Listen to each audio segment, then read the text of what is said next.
Kama ambavyo mmeona hivyo vifaa, huyu mtuhumiwa alikuwa amegeuza nyumba yake kama karakana ya kuzalisha hizo kadi haramu. Ndugu wanahabari, leo hii tarehe 22 mwezi wa 8 ninatoa taarifa kwa umma kuhusu kukamatwa kwa raia wa Romania ambaye anajulikana kwa jina la Constantin Cătălin Podoleanu mwenye umri wa miaka 39. Mtuhumiwa huyu amekamatwa kwa tuhuma za uhalifu unaohusisha matumizi ya taarifa za kadi za kibenki zilizoibiwa au kwa jina la kigeni stolen card details, na hivyo amekuwa akijipatia fedha haramu.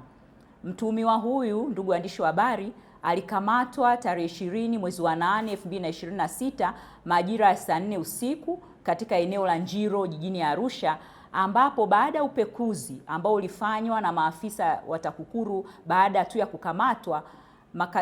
upekuzi huo ulifanywa katika makazi yake yaliyopo Njiro Block D, kata ya Ngutoto, mkoani Arusha. Ndugu waandishi wa habari, katika upekuzi huo mtuhumiwa alikutwa na mashine 6 za posi, alikutwa pia na kadi za benki mbalimbali, vifaa na kemikali zinazodaiwa kutumika kutengeneza kadi bandia, ambazo kadi hizi hutumika kuiba fedha kwenye akaunti za watu, pamoja na kompyuta mpakato 2.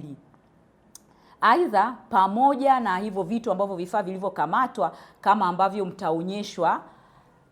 zilipatikana pia fedha na stakabadhi mbalimbali zilizoonyesha kulipia huduma kama ifuatavyo.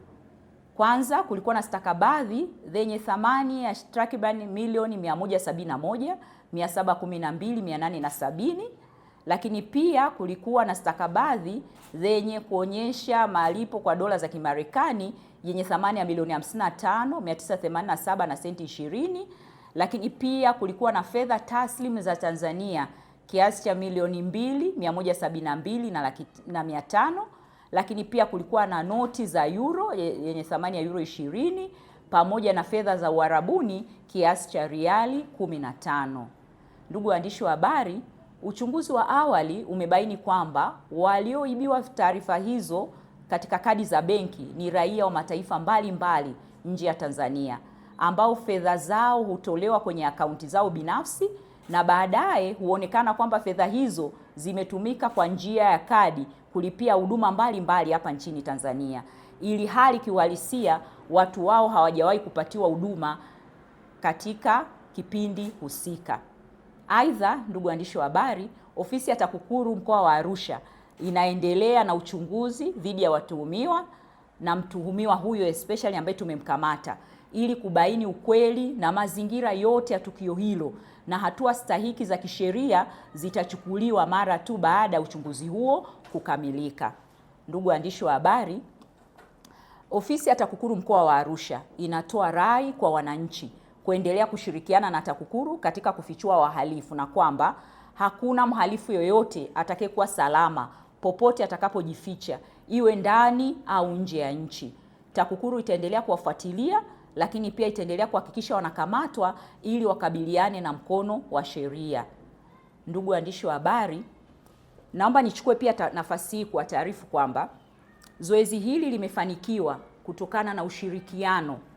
mkubwa ambao umekuwa ukiendelea kati ya taasisi za fedha, lakini pia na vyombo vya dola ikiwemo TAKUKURU,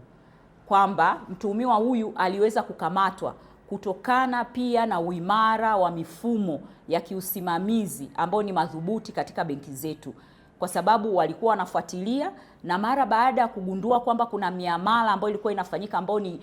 ilikuwa inaleta shaka, basi walitoa taarifa mara, na tuliweza kushirikiana na kuweza